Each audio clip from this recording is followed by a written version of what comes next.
uma nova terra.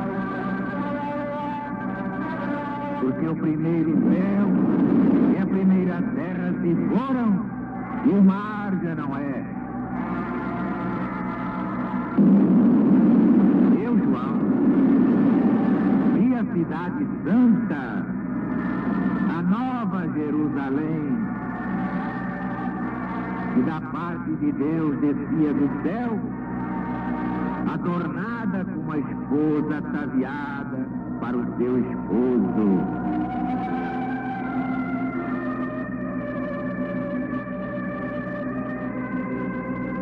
E ouvi uma grande voz vinda do trono que dizia: eis aqui o tabernáculo de Deus com os homens. Deus habitará com eles, e eles serão seu povo, e o próprio Deus no meio deles será o seu Deus.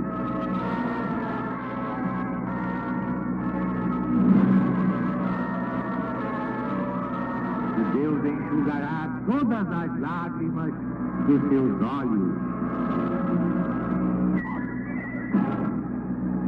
Não haverá mais morte, não haverá mais pranto, não haverá mais gritos,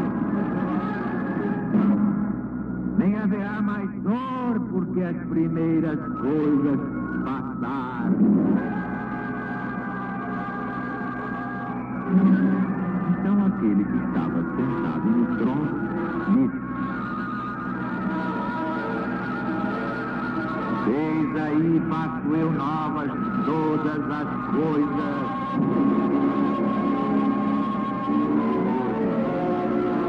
Escreve, porque estas palavras são fiéis e verdadeiras. Também disse mais: tudo está cumprido.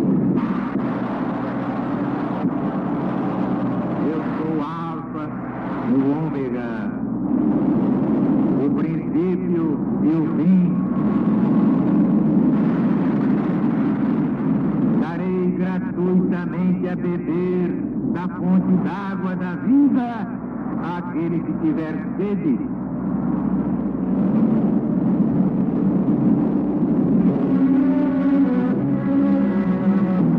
Aquele que vencer possuirá essas coisas.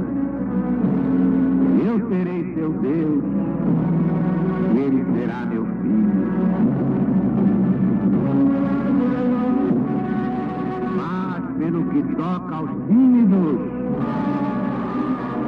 e aos incrédulos, e aos execráveis, e aos homicidas, e aos fornicários, e aos que dão veneno, e aos idólatras, e a todos os mentirosos do mundo, sua parte será no tanque ardente de fogo de enxofre, que é a segunda morte.